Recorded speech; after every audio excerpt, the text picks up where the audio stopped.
ഈ വീഡിയോയിൽ നമ്മൾ നോക്കുന്നത് ട്രാൻസ്ഫർ ലേണിംഗ് എങ്ങനെ ഇംപ്ലിമെൻറ്റ് ചെയ്യാമെന്നാണ്. ട്രാൻസ്ഫർ ലേണിംഗ് എന്ന് പറഞ്ഞാൽ ഓൾറെഡി നമ്മൾ ട്രെയിൻ ചെയ്യിച്ചേക്കുന്ന ഒരു മോഡൽ അല്ലെങ്കിൽ ഒരു നെറ്റ്വർക്ക് ഉപയോഗിച്ചിട്ട് പുതിയൊരു നെറ്റ്വർക്ക് ഡിസൈൻ ചെയ്യണതിനാണ് ട്രാൻസ്ഫർ ലേണിംഗ് എന്ന് പറയുന്നത്. അപ്പോൾ ഓൾറെഡി ആ നെറ്റ്വർക്ക് കുറേ പാരാമീറ്റേഴ്സൊക്കെ ലേൺ ചെയ്തിട്ടുണ്ടാവും. ആ സംഭവം ഉപയോഗിച്ചിട്ട് നമ്മൾ വേറൊരു നെറ്റ്വർക്ക് ക്രിയേറ്റ് ചെയ്യാൻ അത് ഉപയോഗിക്കുന്നതിനാണ് ട്രാൻസ്ഫർ ലേണിംഗ് എന്ന് പറയുന്നത്. അപ്പോൾ VGG90 എന്ന് പറഞ്ഞ ഒരു കൺവല്യൂഷണൽ ന്യൂറൽ നെറ്റ്വർക്കാണ്, ആർക്കിടെക്ചറാണ് VGG90 എന്ന് പറയുന്നത്. അത് ലാർജായിട്ടുള്ളൊരു ഡാറ്റാ സെറ്റിൽ ട്രെയിൻ ചെയ്തിട്ടുള്ളൊരു വലിയൊരു ആർക്കിടെക്ചറാണ് VGG90 എന്നുള്ളത്. ആ VGG90 ഉപയോഗിച്ചിട്ട് നമ്മൾ നമ്മുടെ MNIST ഡാറ്റാ സെറ്റിൽ ഓൾറെഡി നമ്മളതിൻ്റെ ഒരു ക്ലാസിഫിക്കേഷൻ ചെയ്തതാണ്.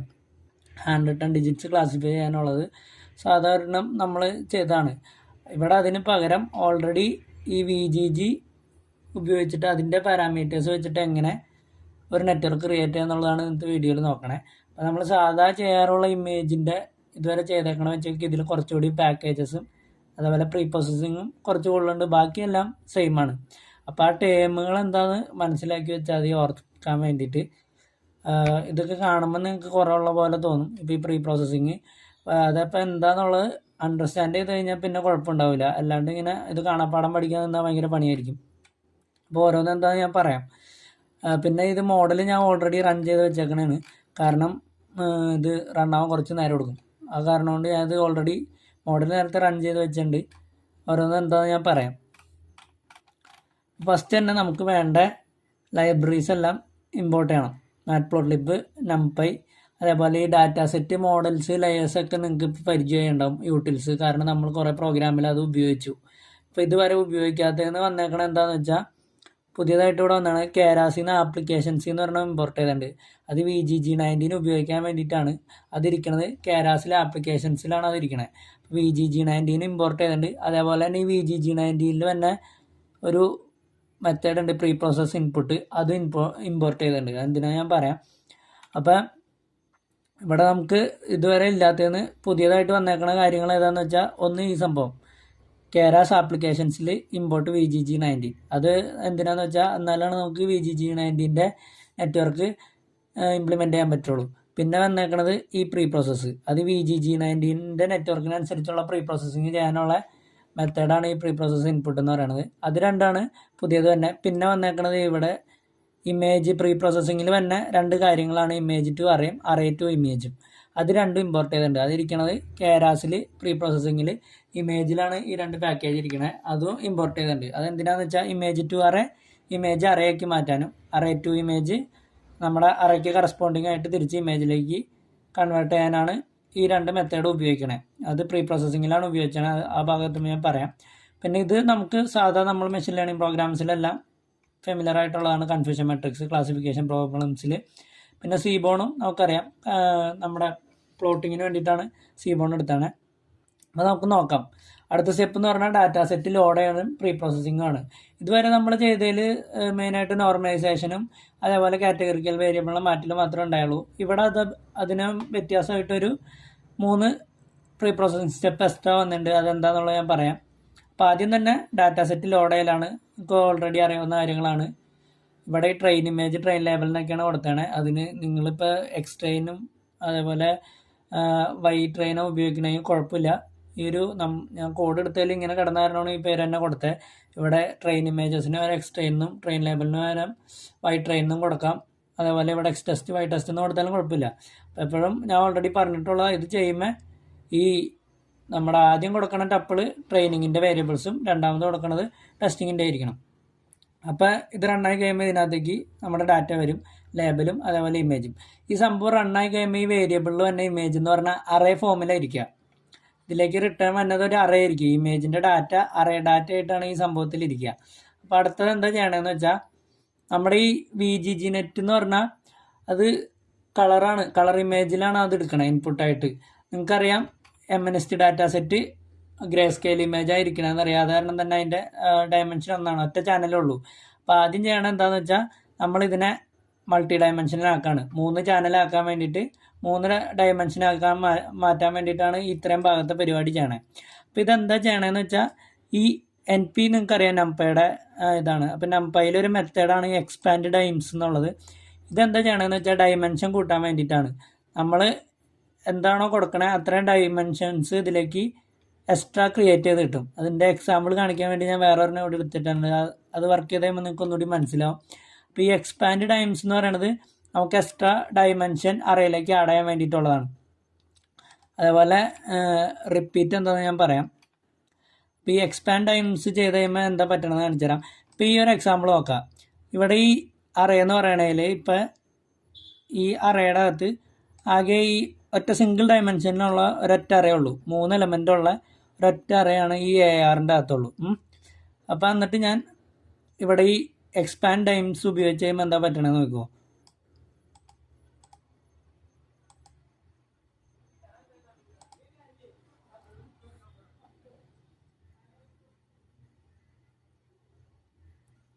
ഇടയിൽ എൻ്റെ റൺ ടൈം ഡിസ്കണക്റ്റ് ആയിരുന്നു. അതുകൊണ്ടാണ് ഈ ടൈം എടുക്കുന്നത്. റൺ ടൈം കണക്റ്റ് ആയിട്ട് വേണം. ഇവിടെ കണ്ട കണക്റ്റ് ആയിട്ടാണ് ഇനി ഔട്ട് വരുള്ളൂ. അതുകൊണ്ടാണ് ഈ ടൈം എടുക്കുന്നത്. ഒറ്റയടിക്ക് വന്നതാ സാധനം.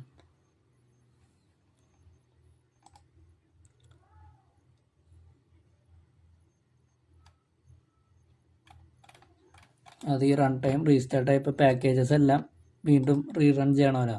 അതുകൊണ്ടാണ് നംപയുടെ NP അവിടെ ഇതായില്ല. ഒന്നുകൂടി റൺ ചെയ്തിട്ട് അത് റൺ ചെയ്യാം. അപ്പം ശരിയാവും.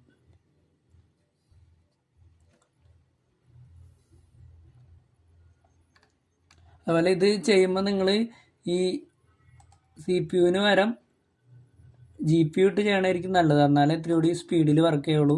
അതിവിടെ നിങ്ങൾക്ക് എടുത്താൽ ചേഞ്ച് ചെയ്യാൻ പറ്റും. ചേഞ്ച് റൺ ടൈം ടൈപ്പ് കൊടുത്താൽ CPU ഇട്ട് ചെയ്താൽ ഇത് ഇത്തിരി കൂടി ടൈം എടുക്കും. അപ്പോൾ അതിന് നല്ലത് TPU ഇട്ട് ചെയ്യണം. അപ്പോൾ ഈ സംഭവം റണ്ണായുണ്ട്. ഞാൻ ഇത് കാണിച്ചു തരാം. അപ്പോൾ കണ്ട ശരിക്കും ഒരു സിംഗിൾ ഡയമെൻഷനിൽ അറേ ആയിരുന്നു. പക്ഷേ ഇത് പ്രിൻ്റ് ആയി കഴിഞ്ഞപ്പോൾ നോക്കിയാൽ ഡയമെൻഷൻ കൂടി. ഈ ഡയമെൻഷൻ കൂട്ടാൻ വേണ്ടിയിട്ട് ഉപയോഗിക്കുന്ന മെത്തേഡാണ് എക്സ്പാൻഡ് ടൈംസ്. ഞാൻ പറഞ്ഞു നമ്മുടെ ഇമേജ് എന്താണ് ഇപ്പോൾ കയ്യിലുള്ളത് ഗ്രേ സ്കെയിലാണ്. അത് കാരണം തന്നെ അതിന് ഒറ്റ ചാനൽ ഉണ്ടാവുള്ളൂ.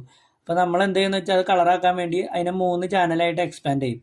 അതിന് വേണ്ടിയിട്ടാണ് ഈ എക്സ്പാൻഡ് ടൈം കൊടുത്താണ്. ഞാൻ ഈ അറേയും കൂടി ഒന്ന് പ്രിൻ്റ് ആയിട്ട് കാണിച്ചു തരാം. അപ്പോൾ നിങ്ങൾക്ക് ആ ഡിഫറൻസ് മനസ്സിലാവും.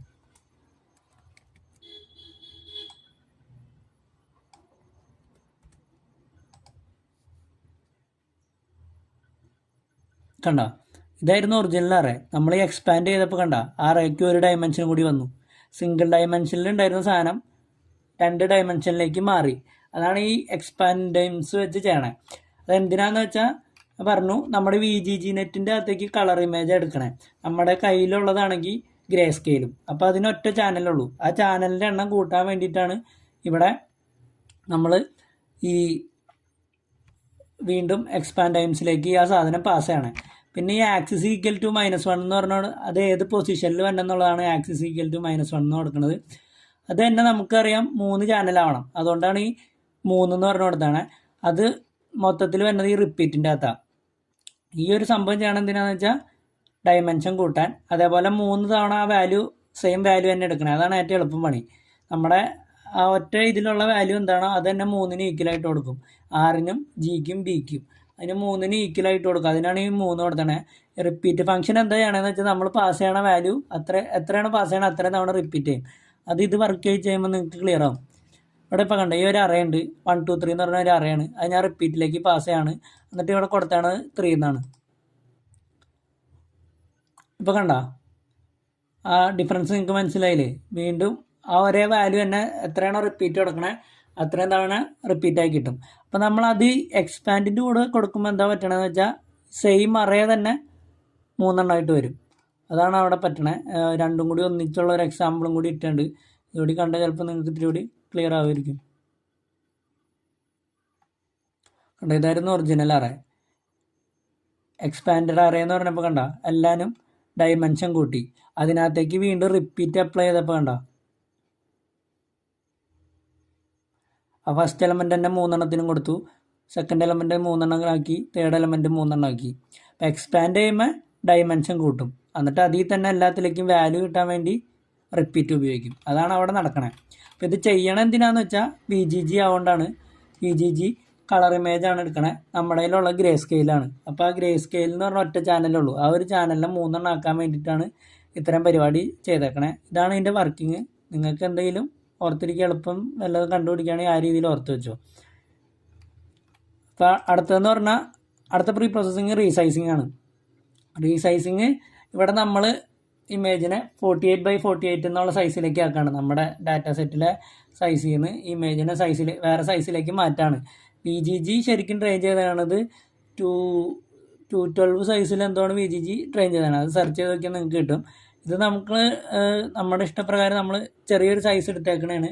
അല്ലാണ്ട് അതും VGGയും തമ്മിൽ വേറെ കണക്ഷനൊന്നുമില്ല ഈ സൈസ് ചൂസ് ചെയ്തേക്കണേൽ. അപ്പോൾ ഇവിടെ എന്താ ചെയ്യണേന്ന് വെച്ചാൽ നിങ്ങൾ ആദ്യം ഇത്രയും ഭാഗം നോക്കാം.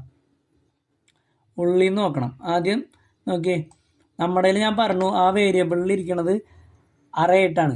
ആദ്യം ചെയ്യണം എന്താണെന്ന് വെച്ചാൽ നമ്മുടെ കയ്യിലിരിക്കണ സാധനത്തിന് ഇമേജ് ആക്കി മാറ്റും. അതിന് ഇമേജ് ആക്കി മാറ്റിയിട്ട് എന്താ ചെയ്യണമെന്ന് വെച്ചാൽ ഈ പിക്സൽ വാല്യൂ ഒന്നും ചേഞ്ച് ആവാണ്ടിരിക്കുകയാണ് സ്കെയിൽ ഈക്വൽ ടു ഫാൾസ് കൊടുത്താണ്. ആ മാറ്റിയ ഇമേജിന് എന്ത് ചെയ്യുന്നത് വെച്ചാൽ റീസൈസ് ചെയ്യും. ആദ്യം ചെയ്യണത് ആ അറേനെ ഇമേജ് ആക്കി മാറ്റും, എന്നിട്ട് ആ മാറ്റിയ ഇമേജ് റീസൈസ് ചെയ്യും. അതാണ് ഈ ചെയ്യണേ. പിന്നെ ഇവിടെ IMG കൊടുക്കാൻ കാരണം ഇത് മൊത്തം ഇമേജിനും ചെയ്യാൻ വേണ്ടി അത് ഒറ്റ ലിസ്റ്റായിട്ട് ഇവിടെ കൊടുത്താണ്. കണ്ടോ, ഒരു ലിസ്റ്റായിട്ട് കൊടുത്താണ്. അതിൽ ഓരോ ഇമേജും ട്രെയിൻ ഇമേജസിലുള്ള ഓരോ ഇമേജിന് ഇട്രേറ്റ് ചെയ്താൽ പോണേ. അതുകൊണ്ടാണ് ഈ IMG ഇവിടെ കൊടുത്താണ്. 4 IMG ട്രെയിൻ ഇമേജസ് എന്ന് കൊടുത്തിട്ടുണ്ട്. ആ IMG ആണ് ഇവിടെ വന്നാണ്. ഇതിൻ്റെ വർക്കിംഗ് ഇത്രേ ഉള്ളൂ. നമ്മുടെ കയ്യിൽ ഇപ്പോൾ കറസ്പോണ്ടിങ് ആയിട്ടിരിക്കുന്ന അറേനെ എടുക്കും, ഇമേജ് ആക്കി മാറ്റും. ആ മാറ്റി ഇമേജിനെ റീസൈസ് ചെയ്യും. എന്നിട്ട് എന്താ ചെയ്യണമെന്ന് വെച്ചാൽ ഇപ്പോൾ റീസൈസ് ചെയ്ത് ഇമേജായി മാറിയുണ്ട്. ഇതിനെ വീണ്ടും തിരിച്ചെന്താക്കണം, അറയാക്കണം. അതിന് വേണ്ടിയിട്ടാണ് പുറത്ത് കിടക്കണ ഇമേജ് ടു അറേ. അപ്പോൾ ആദ്യം ചെയ്യണം എന്താണെന്ന് വെച്ചാൽ നമ്മുടെ കയ്യിലുള്ള അറേനെ ഇമേജാക്കി മാറ്റും. രണ്ടാമത് ചെയ്യണം എന്താണെന്ന് വെച്ചാൽ ആ മാറ്റി ഇമേജിനെ റീസൈസ് ചെയ്യും. ഇനി ലാസ്റ്റ് ചെയ്യണം എന്താണെന്ന് വെച്ചാൽ ഈ റീസൈസ് ചെയ്ത ഇമേജിനെ തിരിച്ചെന്താക്കി മാറ്റും, അറയാക്കി മാറ്റും. അതിനാണ് ഇത്രയും. ഇനി ബാലൻസ് കിടക്കണ എന്താണെന്ന് വെച്ചാൽ ഇത് ഒരു ഇമേജിന് മാത്രം ചെയ്താൽ പോരാ, നമ്മുടെ ട്രെയിൻ ഇമേജസിലുള്ള എല്ലാ അറേക്കും ഇത് ചെയ്യണം. അതിന് വേണ്ടിയിട്ടാണ് ഇറ്ററേറ്റ് ചെയ്ത് ലൂപ്പ് കൊടുത്തത്. അത് തന്നെ ടെസ്റ്റ് ഇമേജസിലും ചെയ്യും. അപ്പോൾ പ്രീ പ്രോസസ്സിങ്ങിൽ ആദ്യം ചെയ്തത് നമ്മുടെ സിംഗിൾ ചാനലായിരുന്ന ഇമേജിനെ 3 ചാനലാക്കി മാറ്റി. രണ്ടാമത് ചെയ്തത് റീസൈസിങ് ചെയ്തു, 48x48 എന്നുള്ള സൈസിലേക്ക് ആക്കി. ഇനി അടുത്ത ചെയ്യണം എന്താണെന്ന് വെച്ചാൽ പ്രീ പ്രോസസ്സ്. ഇത് ഈ VGGനെ റിലേറ്റ് ചെയ്തിട്ടാണ്. അത് ഞാൻ നേരത്തെ പറഞ്ഞായിരുന്നു. ഇമ്പോർട്ട് ചെയ്തപ്പോൾ നമ്മൾ ഈ സാധനം ഇമ്പോർട്ട് ചെയ്ത് എവിടെ നിന്നാണ്, VGGയുടെ അകത്തുനിന്നാണ്, VGG19. അപ്പോൾ ഇതെന്താണെന്ന് വെച്ചാൽ നമ്മുടെ ഇമേജ് VGG19 കറസ്പോണ്ടിങ് ഇൻപുട്ടാക്കി മാറ്റണമെങ്കിൽ കുറച്ച് കാര്യങ്ങളൊക്കെ ചേഞ്ച് ചെയ്യണം. VGG19ലേക്ക് RGB അല്ല ഇൻപുട്ടായിട്ട് വരാം, ആ ഓർഡർ വ്യത്യാസമുണ്ട്. RBG ഫോർമാറ്റിലാണ് ഇൻപുട്ട് വരാം. അതേപോലെ അതിൻ്റെ പിക്സലും കാര്യങ്ങളൊക്കെ ചേഞ്ച് ചെയ്യണതിന് കുറച്ച് കാര്യങ്ങളുണ്ട്. ആ പരിപാടികളൊക്കെ ഇതിൻ്റെ അകത്ത് നടന്നോളും, പ്രീ പ്രോസസ് ഇൻപുട്ടിൻ്റെ അകത്ത് നടന്നോളും. കുറച്ച് അതിൻ്റെ ഡീറ്റെയിൽസ് ഞാൻ ഡിസ്ക്രിപ്ഷനിൽ ഇടാം, അത് നോക്കിയാൽ മതി എന്താ അവിടെ നടക്കണമെന്നുള്ളത്. മെയിനായിട്ട് വന്നത് ആ ചാനലിൻ്റെ ഓർഡർ മാറ്റണം. VGGയുടെ അകത്തേക്ക് RBG എന്നുള്ള ഓർഡർ എടുക്കുള്ളൂ, RGB എടുക്കില്ല. അപ്പോൾ ആ ചാനൽ മാറ്റലാണ് ഒരു പണി. പിന്നത്തെ പണി എന്ന് പറഞ്ഞാൽ പിക്സലിൻ്റെ വാല്യൂ മെയിൻ വാല്യൂവിനെ ബേസ് ചെയ്ത് അഡ്ജസ്റ്റ് ചെയ്യണ ഒരു സംഭവമുണ്ട്. ആ 2 കാര്യങ്ങളാണ് ഇവിടെ നടക്കുന്നത്. അപ്പോൾ നമ്മൾ സാധാ ചെയ്യാറുള്ളതിൽ ഡിഫറെൻ്റ് ആയിട്ട് വന്ന 3 കാര്യങ്ങളാണിത്. അതിൽ ഫസ്റ്റത്തെ കാര്യം ഈ VGG19 ബേസ് ചെയ്താണ്. കാരണം ഇതിൽ 3 ചാനലുള്ള ഇമേജ് എടുക്കുള്ളൂ, നമ്മുടെ ഡാറ്റ സെറ്റിലുള്ളത് 1 ചാനലുള്ള ഇമേജാണ്. ആ ഒരു ഡൈമെൻഷൻ മാറ്റാൻ വേണ്ടിയിട്ടാണ് ഈ പരിപാടി ചെയ്തത്. രണ്ടാമത്തെ കാര്യം ഇമേജിനെ റീസൈസ് ചെയ്യലാണ്. പിന്നത്തെ കാര്യമാണ് നമ്മുടെ VGG19 ഇതിനനുസരിച്ച് ഉള്ള പ്രീ പ്രോസസ്സിങ് ചെയ്യാൻ. അതിന് ഡയറക്റ്റ് മെത്തേഡ് ഉണ്ട്, അത് ഇമ്പോർട്ട് ചെയ്ത് അതിനകത്തേക്ക് നമ്മുടെ ഇമേജ് പാസ് ചെയ്താൽ മതി. ഇത് പിന്നെ നമുക്ക് ഫെമിലിയർ ആയിട്ടുള്ള സ്റ്റെപ്പ് ഇപ്പോൾ നമ്മളെല്ലാത്തിലും ചെയ്യണതാണ്. അതുപോലെ തന്നെ ഒരാൾ ചോദിച്ചായിരുന്നു ഈ 2 കാറ്റഗറിക്കൽ ചെയ്യണത്. കാരണം ഞാൻ ഔട്ട്ലയർ ചെയ്തപ്പോൾ ഞാൻ നിങ്ങളടുത്ത് പറഞ്ഞായിരുന്നു നമ്മൾ ടാർഗറ്റ് വേരിയബിളിന് എപ്പോഴും ലേബൽ എൻകോഡർ ഉപയോഗിക്കാറുണ്ട്. പക്ഷേ ഇവിടെ എന്ന് പറഞ്ഞാൽ നിങ്ങളപ്പോൾ തോന്നുന്നു എന്നിട്ട് എന്തിനാ ഇതിന് മാത്രം 1 ഹോട്ട് എൻകോഡിങ് ഉപയോഗിക്കണമെന്ന് തോന്നും. അതെന്തിനാന്ന് വെച്ചാൽ ഈ ന്യൂറൽ നെറ്റ്വർക്കിൻ്റെ കേസിൽ അതേപോലെ മൾട്ടി ക്ലാസ് ക്ലാസിഫിക്കേഷൻ്റെ കേസിലും 1 ഹോട്ടിങ് എൻകോഡിങ്ങിന് കറസ്പോണ്ടിങ് ആയിട്ട് പല ആക്ടിവേഷൻ ഫംഗ്ഷനും ഡിസൈൻ ചെയ്തേക്കുന്നതല്ല. അപ്പോൾ 1 ഹോട്ട് എൻകോഡ് ചെയ്താലാണ് അത് പ്രോപ്പറായിട്ട് വർക്ക് ചെയ്യുള്ളൂ. ആ കാരണം കൊണ്ടാണ് ഇവിടുത്തെ ടാർഗറ്റ് വേരിയബിളിനെ നമ്മളെപ്പോഴും 1 ഹോട്ട് എൻകോഡിങ് ചെയ്യണം. അപ്പോൾ ഇത് നമ്മൾ സ്ഥിരം ചെയ്യണതാണ്. ഇത് നിങ്ങൾക്ക് ഫെമിലിയർ ആയിട്ടുള്ള കാര്യം തന്നെയാണ്. അടുത്തതെന്ന് പറഞ്ഞാൽ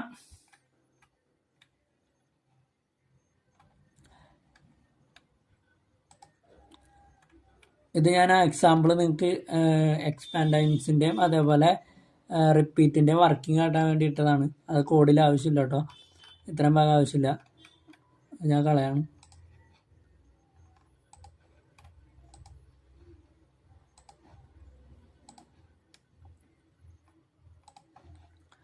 അപ്പോൾ ഇതാണ് അടുത്തത് നമ്മുടെ മോഡൽ ബിൽഡ് ചെയ്യൽ. ഇവിടെ നമ്മൾ സാധാ മോഡൽ ബിൽഡ് ചെയ്യണ തൊട്ട് തന്നെയാണ്, പക്ഷേ ചെറിയൊരു വ്യത്യാസമുണ്ട്. കാരണം നമ്മൾ ഓൾറെഡി ഉള്ളൊരു മോഡലിനെ ബേസ് ചെയ്തിട്ട് അതിനകത്തേക്കാണ് അറ്റാച്ച് ചെയ്യണത്. അതാണ് ഇവിടുത്തെ ഡിഫറൻസ്. അപ്പോൾ ആദ്യം തന്നെ നമ്മൾ VGG90 ഒരു ഇൻസ്റ്റൻസ് ക്രിയേറ്റ് ചെയ്യാണ്ട് അതിനൊരു ബേസ് മോഡലിന് പേരും കൊടുത്തു. അതായിരിക്കും അപ്പോൾ നമ്മുടെ മോഡലിൻ്റെ ഫസ്റ്റ് ലെയർ. ഇപ്പോൾ ബേസ് മോഡലിനൊരു പേര് വേരിയബിളിന് കൊടുത്തിട്ട് ഞാൻ അവിടെ VGG90 ഒരു ഇൻസ്റ്റൻസ് ക്രിയേറ്റ് ചെയ്തു. അതിൽ തന്നെ പാരാമീറ്റേഴ്സാണ് weights, include top, input shape. ഇപ്പോൾ ഇൻപുട്ട് ഷേപ്പ് നിങ്ങൾക്കറിയാം, ഇതിലേക്ക് തന്നെ ഇൻപുട്ടിൻ്റെ ഇമേജ്. നമ്മൾ ഓൾറെഡി ഇമേജ് റീസൈസ് ചെയ്ത് എന്തായിരുന്നു 48x48 റീസൈസ് ചെയ്തത്. അതുകൊണ്ട് ഹൈറ്റും വെയിറ്റും ഇത്. പിന്നെ പറഞ്ഞു കളർ ഇമേജാണ്, അതുകൊണ്ട് 3 ചാനലുണ്ട്. അതാണ് ഈ 3 കിടക്കണേ. അപ്പോൾ ഈ സംഭവം നിങ്ങൾക്ക് ക്ലിയർ ആയിരിക്കും. ഇതാണ് ഇതുവരെ നമ്മൾ ചെയ്യാത്തതിൽ വരാത്ത 2 കാര്യം. അപ്പോൾ ആദ്യത്തേന്ന് പറഞ്ഞാൽ ഇമേജ് നെറ്റ് എന്ന് പറഞ്ഞാൽ വലിയൊരു ഡാറ്റാ സെറ്റ് ഉണ്ട്. അതിലാണ് ഈ VGG90 ട്രെയിൻ ചെയ്തേക്കണേ. ആ ട്രെയിൻഡ് ആയിട്ടുള്ള വെയ്റ്റ്സ് തന്നെ യൂസ് ചെയ്താൽ മതി എന്നുള്ള പാരാമീറ്ററാണ് ഈ weights equal to image net എന്ന് കൊടുത്താണ്. രണ്ടാമത് include top equal to false കൊടുക്കണം. എന്താണെന്ന് വെച്ചാൽ ഇതിൻ്റെ അകത്ത് തന്നെ ഫുള്ളി കണക്റ്റഡ് ആയിട്ടുള്ള ലെയർ നമ്മൾ എക്സ്ക്ലൂഡ് ചെയ്യും. ഇതിനകത്തേക്ക് ഇംപ്ലിമെൻ്റ് ചെയ്യുമ്പോൾ ആ ഫുള്ളി ഡെൻസ് ലെയർ ഉണ്ടാവില്ല. ബാക്കി VGG90 ഏതൊക്കെ ലെയർ ഉണ്ടോ, പോളിംഗ് ലെയർ, കൺവല്യൂഷൻ ലെയർ, അതൊക്കെ ഉണ്ടാവും. പക്ഷേ ഡെൻസ് ലെയർ ഒഴിവാക്കും. അതെന്തിനാണെന്ന് വെച്ചാൽ ഓവർ ഫിറ്റിംഗ് അവോയ്ഡ് ചെയ്യാനാണ്. നമ്മുടെ ഈ മോഡൽ നമ്മുടെ ഡാറ്റ സെറ്റിലേക്ക് അത് കൂടുതൽ ട്രെയിൻ ആവാൻ വേണ്ടി നമ്മൾ ആ ഡെൻസ് ആയിട്ടുള്ള ലെയർ ഒഴിവാക്കി എന്നിട്ട് നമുക്ക് നമ്മളുടെ ഇതിനനുസരിച്ചുള്ള ലേയേഴ്സ് ആഡ് ചെയ്ത് കൊടുക്കും. അതാണ് ഈ ഇൻക്ലൂഡ് ടോപ്പിക്കൽ ടു ഫാൾസ് കൊടുത്താണ്. ഇത് കൊടുത്തു കഴിയുമ്പോൾ ഓൾറെഡി ഇതിലുള്ള ഫുള്ളി കണക്റ്റഡ് ലെയർ എല്ലാം എക്സ്ക്ലൂഡ് ചെയ്യും. എന്നിട്ട് അതിൻ്റെ അകത്തേക്കാണ് നമ്മൾ കൊടുക്കുന്ന ലെയേഴ്സ് ബാക്കി അതിൻ്റെ ടൈലിൽ കണക്ട് ചെയ്ത് പോകും. അപ്പോൾ ഇതിന് വേണ്ടിയിട്ട് സാധാരണ നമ്മൾ ക്രിയേറ്റ് ചെയ്യണ പോലെ തന്നെ സീക്വൻഷ്യലിൻ്റെ ഇൻസ്റ്റൻസ് കൊടുക്കുക. അതിൻ്റെ അകത്ത് ലിസ്റ്റായിട്ട് നമുക്ക് വേണ്ട ലെയേഴ്സ് എല്ലാം കൊടുക്കുക. ഞാൻ പറഞ്ഞു ഫസ്റ്റ് ഈ ലെയറാണ് വേണ്ടത്. ഫസ്റ്റ് ബേസ് മോഡൽ കൊടുത്തു. രണ്ടാമത്തെ ലെയർ ഫ്ലാറ്റൻ എന്തിനാണ് ഞാൻ ഓൾറെഡി പറഞ്ഞിട്ടുണ്ട്. ഡെൻസ് ലെയറിൻ്റെ അകത്തേക്ക് സിംഗിൾ ഡയമെൻഷനായിട്ടുള്ള ഇൻപുട്ടാണ് എടുക്കുകയുള്ളൂ. ഒറ്റ ഡയമെൻഷനുള്ള വെക്ടറാണ് ഡെൻസ് ലെയറിൻ്റെ അകത്തേക്ക് വരുള്ളൂ. അപ്പോൾ ഈ ഡെൻസിൻ്റെ അകത്തേക്ക് ഒറ്റ ഡയമെൻഷൻ, നമ്മുടെ ഇപ്പോൾ ഇമേജ് നിങ്ങൾക്കറിയാം 3 ഡയമെൻഷനാണ്. ഹൈറ്റ് ഉണ്ട്, അതുപോലെ വിഡ്ത്ത് ഉണ്ട്, പിന്നെ ചാനലിൻ്റെ എണ്ണം ഉണ്ട്. അപ്പോൾ ഈ 3 ഡയമെൻഷനിലുള്ളതിനെ മാറ്റി ഒറ്റ ഡയമെൻഷനിലേക്ക് ആക്കിയാലാണ് ഡെൻസ് ലെയറിൽ അത് പ്രോസസ്സ് ചെയ്യാൻ പറ്റുള്ളൂ. അപ്പോൾ അതിന് വേണ്ടിയിട്ടാണ് ഈ ഫ്ലാറ്റ് എന്ന് പറഞ്ഞ ഈ ഒരു ലെയർ ഇവിടെ കൊടുത്താണ്. അപ്പോൾ നമ്മൾ ഒരു ബേസ് മോഡൽ ആദ്യത്തെ ലെയർ, നമ്മുടെ VGG90 ലെയർ, പിന്നെ ഒരു ഫ്ലാറ്റ് ലെയർ, പിന്നെ ഒരു ഡെൻസ് ലെയർ. ഇത് നമ്മുടെ ഔട്ട്പുട്ട് ലെയർ. നമുക്കറിയാം മൾട്ടി ക്ലാസ് ക്ലാസിഫിക്കേഷനാണ്. അത് കാരണം സോഫ്റ്റ് മാക്സ് ആണ് ആക്ടിവേഷൻ ഫംഗ്ഷൻ. 10 ക്ലാസ് ഉള്ള അത് കാരണം 10 ന്യൂറോൺ കൊടുത്തു. ഇതെല്ലാം നിങ്ങൾക്ക് പിന്നെ ഇപ്പോൾ ഒരുവിധം ഫെമിലിയർ ആയി ഉണ്ടാവും. ഒപ്റ്റിമൈസർ, ആഡം ഫംഗ്ഷൻ, അതേപോലെ ക്ലാസിഫിക്കേഷൻ ആവുകൊണ്ട് കാറ്റഗറിക്കൽ ക്ലോസ് എൻട്രോപ്പി, മെട്രിക്സ് ആക്യുറസിയും കൊടുത്തു. സംഭവം ബിൽഡ് കമ്പൈൽ ചെയ്തെടുത്തു. അടുത്ത പരിപാടി എന്ന് പറഞ്ഞാൽ ഇതിനകത്തേക്ക് ട്രെയിൻ ചെയ്യലാണ്. അതപ്പോൾ കുറച്ച് നേരം എടുത്തായിരുന്നു. അത് കാരണമാണ് ഞാൻ ഓൾറെഡി ഇത് റൺ ചെയ്ത് വെച്ചത്. വീഡിയോയിലെടുത്ത്, കാരണം ഇത് എക്സ്പ്ലെയിൻ ചെയ്യാൻ തന്നെ കുറേ നേരം പോകും. പിന്നെ ഇത് റൺ ചെയ്ത് ടൈം കളയണ്ടല്ലോ എന്ന് എഴുതിയിട്ടാണ് ഓൾറെഡി റൺ ചെയ്ത് വെച്ചത്. ഇതും നിങ്ങൾക്കറിയാവുന്ന പാരാമീറ്റേഴ്സാണ്. ഇവിടെ വേറെ റീഷേപ്പും കാര്യങ്ങളൊന്നും ആവശ്യമില്ല. ഡയറക്റ്റ് ഡാറ്റയിലേക്ക് ഫിറ്റ് ചെയ്താൽ മതി. അപ്പോൾ ഡാറ്റ ഫിറ്റ് ചെയ്ത് കഴിഞ്ഞ് കഴിയുമ്പോൾ ആ മോഡൽ നമ്മുടെ ട്രെയിനിങ് ഡാറ്റ വെച്ച് ട്രെയിൻഡായി കിട്ടും. അടുത്ത പരിപാടി എന്ന് പറഞ്ഞാൽ മോഡലിന് ഇവാലുവേറ്റ് ചെയ്യലാണ്. ഇപ്പോൾ ഇവാലുവേറ്റ് ചെയ്യാനുള്ള ഫംഗ്ഷൻ നിങ്ങൾക്കറിയാം, ഇവാലുവേറ്റ് മെത്തേഡാണ്. ഇത് റണ്ണായി കഴിയുമ്പോൾ നമ്മുടെ ലോസും അതേപോലെ ആക്യുറസിയും ഈ വേരിയബിൾസിലേക്ക് റിട്ടേൺ ആയി കിട്ടും. അപ്പോൾ നമ്മളത് ടെസ്റ്റിൻ്റെ വേരിയബിൾസ് പാസ് ചെയ്ത് ഇവാലുവേറ്റ് ചെയ്തു, ആക്യുറസി പ്രിൻ്റ് ചെയ്തു. ഇപ്പോൾ ഇവിടെ ആക്യുറസി കൂടിയേക്കണ കാണാം. നമ്മൾ കഴിഞ്ഞ തവണ ഡിജിറ്റ് ക്ലാസിഫിക്കേഷൻ ചെയ്തപ്പോൾ ഇത്ര ആക്യുറസി ഉണ്ടായില്ല. ഇവിടെ അത് കൂടാൻ കാരണം ട്രാൻസ്ഫർ ലേണിംഗ് ഉപയോഗിച്ചേക്കണ കാരണമാണ്. കാരണം ഇത് വലിയൊരു ഡാറ്റാ സെറ്റിൽ ട്രെയിൻ ചെയ്തേക്കണ മോഡലാണ് VGG90 എന്ന് പറയുന്നത്. അപ്പോൾ അത് ഉപയോഗിച്ച് തന്നെ അതിൻ്റെ കാര്യങ്ങൾ ഉപയോഗിച്ചാണ് നമ്മളിവിടെ നമ്മുടെ നെറ്റ്വർക്ക് ബാക്കി ഉണ്ടാക്കിയത്. അപ്പോൾ ഈ ഒരു പരിപാടീനെ പറയുന്ന പേരാണ് ട്രാൻസ്ഫർ ലേണിംഗ്. ഓൾറെഡി ഉള്ളതിൻ്റെ ഇത് അപ്പർ ലെയറായിട്ട് ബിൽഡ് ചെയ്തെടുക്കുന്ന പരിപാടിയാണ് ട്രാൻസ്ഫർ ലേണിംഗ്. അപ്പോൾ ഇവാലുവേഷൻ കഴിഞ്ഞു. ഇനിയുള്ള നമ്മൾ ആക്യുറസി പ്ലോട്ട് ചെയ്തിട്ടുണ്ട്. അപ്പോൾ ആക്യുറസി നോക്കിയാൽ തന്നെ നിങ്ങൾക്കറിയാം ട്രെയിനിങ്ങിൻ്റെ ആക്യുറസിനൊക്കെ കൂടുതലാണ് വാലിഡേഷൻ ആക്യുറസി. അപ്പോൾ ഇത് അൺസീൻ ഡാറ്റയിൽ നല്ല രീതിയിൽ തന്നെ ഇത് പെർഫോം ചെയ്യാണ്ട് ഈ ഗ്രാഫിൽ നിന്ന് ക്ലിയർ ആയിട്ട് മനസ്സിലാവും. പിന്നെ നമ്മൾ കൺഫ്യൂഷൻ മെട്രിക്സ് പ്ലോട്ട് ചെയ്തിട്ടുണ്ട്. കൺഫ്യൂഷൻ മെട്രിക്സ് നോക്കിയാലും നിങ്ങൾക്കറിയാം ഓൾമോസ്റ്റ് എല്ലാ ഡിജിറ്റിലും നല്ല രീതിയിലുള്ള കറക്റ്റായിട്ടുള്ള ക്ലാസിഫിക്കേഷൻ നടക്കുന്നുണ്ട്. ഏത് ഡിജിറ്റ് ഇപ്പോൾ 0 ആയാലും 1 ആയാലും ഏത് ഡിജിറ്റ് എടുത്ത് നോക്കിയാലും അത്യാവശ്യം, കാരണം ഈ ഡയഗണലിൽ തന്നെ ഇത്ര കളർ വരുമ്പോൾ നിങ്ങൾക്കറിയാം അത് കുഴപ്പമില്ലാത്ത പെർഫോമൻസ് അത് കാണിക്കുന്നുണ്ടെന്നുള്ളത്. അപ്പോൾ ഇതാണ് ട്രാൻസ്ഫർ ലേണിംഗ് എന്ന് പറയണത്. ഓൾറെഡി ഉള്ളൊരു മോഡലിനെ ടോപ്പ് ചെയ്ത് നമ്മൾ ബിൽഡ് ചെയ്ത് പോണ പരിപാടി. അപ്പോൾ ഇവിടെ ആകെ നിങ്ങൾക്ക് ഇത്തിരി ടൈം എടുക്കുക ഈ ഒരു സംഭവമാണ്. അത് ഞാൻ മാക്സിമം എക്സ്പ്ലെയിൻ ചെയ്തിട്ടുണ്ട്. പിന്നെ ഓർത്തിരിക്കാൻ മനസ്സിലാക്കി ചെയ്യാൻ പറ്റുകയാണെങ്കിൽ അങ്ങനെ ചെയ്യാം. അതല്ലെങ്കിൽ നിങ്ങളിത് കാണാപ്പാഠം പഠിക്കേണ്ട ഒരു ടേംസ് റിപ്പീറ്റ് അതേപോലെ എക്സ്പാൻഡിങ്സ് എന്നുള്ളതൊക്കെ. അപ്പം ഞാൻ പറഞ്ഞു ഇവിടെ ചെയ്യണത് ഇത്രേ ഉള്ളൂ. ഈ ഒരു സെക്ഷനിൽ ചെയ്യണത് നമ്മുടെ സിംഗിൾ ചാനൽ ഇമേജിനെ മൾട്ടി ചാനൽ 3 ചാനലുള്ളതാക്കി മാറ്റാൻ വേണ്ടിയിട്ടാണ്. അതിന് ഉപയോഗിച്ച മെത്തേഡാണ് എക്സ്പാൻഡിങ്സ്. പിന്നെ റിപ്പീറ്റ് ഉപയോഗിക്കണം എന്തിനാന്ന് വെച്ചാൽ 3 ചാനലിലും ആ ഒരേ വാല്യൂ തന്നെ വരാൻ വേണ്ടിയിട്ടാണ്. അപ്പോൾ ഗ്രേ സ്കെയിലിൽ ഇമേജ് എന്താണോ അതന്നെ കളറിലും വന്നോളും. അതാണ് ഏറ്റവും എളുപ്പപ്പണി ഗ്രേ സ്കെയിൽ മാറ്റാൻ. കളറാക്കി മാറ്റണമെങ്കിൽ വേറെ എന്തെങ്കിലും പരിപാടി ചെയ്യേണ്ടി വരും. പിന്നെ ഇവിടെ വന്നത് ഞാൻ പറഞ്ഞു നമ്മുടെ ഇമേജിനെ റീസൈസ് ചെയ്യാണ്. ആ റീസൈസിൻ്റെ സൈസ് 48, ചെറിയ സൈസ് ആകുമ്പോൾ ഇത്തിരി ബെറ്റർ പെർഫോമൻസ് ആയിരിക്കും. അതുകൊണ്ടാണ് അങ്ങനെ ഇട്ടാണ്. VGGയുടെ ശരിക്കും സൈസ് 212 എന്താണെന്ന് നിങ്ങൾക്ക് സെർച്ച് ചെയ്ത് നോക്കി കിട്ടും. ഇവിടെ ചെയ്തേക്കണം എന്താണെന്ന് വെച്ചാൽ VGGയുടെ ഞാൻ പറഞ്ഞു അതിന് പ്രത്യേകതരം ഫോർമാറ്റ് കാര്യങ്ങളൊക്കെ ഉണ്ട്. ആ ഒരു രീതിയിലേക്ക് ഇമേജിനെ മാറ്റാൻ വേണ്ടിയിട്ടുള്ള മെത്തേഡാണ് പ്രീ പ്രോസസ്സ് ഇൻപുട്ട്. പിന്നെ ഇവിടെ നമ്മൾ സ്ഥിരം ചെയ്യണത് തന്നെ കാറ്റഗറിക്കലാക്കി മാറ്റി. ഇവിടെ നെറ്റ്വർക്ക് ഡിസൈൻ ചെയ്യണത് സാധാ പോലെ. ആകെ തന്നെ വ്യത്യാസം നമ്മൾ ഫസ്റ്റ് ഓൾറെഡി ഉള്ളൊരു ലെയറാണ് ക്രിയേറ്റ് ചെയ്യണേ. അപ്പോൾ ആ ഇൻസ്റ്റൻസ് ക്രിയേറ്റ് ചെയ്തിട്ട് ആ ലെയർ വേണം ആദ്യം ഇടാൻ. പിന്നെ ഇതിൻ്റെ പാരാമീറ്റേഴ്സ് ഇൻക്ലൂഡ് ടോപ്പ് എന്താ ഞാൻ പറഞ്ഞു, വെയ്റ്റ്സ് ഞാൻ പറഞ്ഞു, ബാലൻസ് എല്ലാം സെയിം ആണ്. എന്തെങ്കിലും ഉണ്ടെങ്കിൽ നിങ്ങൾ കമൻറ്റ് ബോക്സിൽ ഇട്ടാൽ ഞാൻ ഇതുവരെ ഇട്ടാണ് എല്ലാ പ്രോഗ്രാമിൻ്റെ കമൻറ്റ് ബോക്സിൽ അതിൻ്റെ റിലേറ്റഡ് ആയിട്ടുള്ള ചെറിയ ടേമുകൾ ഡിസ്ക്രിപ്ഷനിൽ ഇട്ടുണ്ട്. അതേപോലെ കൊളാബ് ഫയലിൻ്റെ ലിങ്കും ഡിസ്ക്രിപ്ഷനിൽ ഇടാറുണ്ട്. വേറെ ഒരു ഫയലോട് ഞാൻ കമൻറ്റിൽ ഇട്ടേക്കാം. അപ്പം നിങ്ങൾക്ക് അത് വെച്ച് കോഡ് എടുക്കാൻ പറ്റും.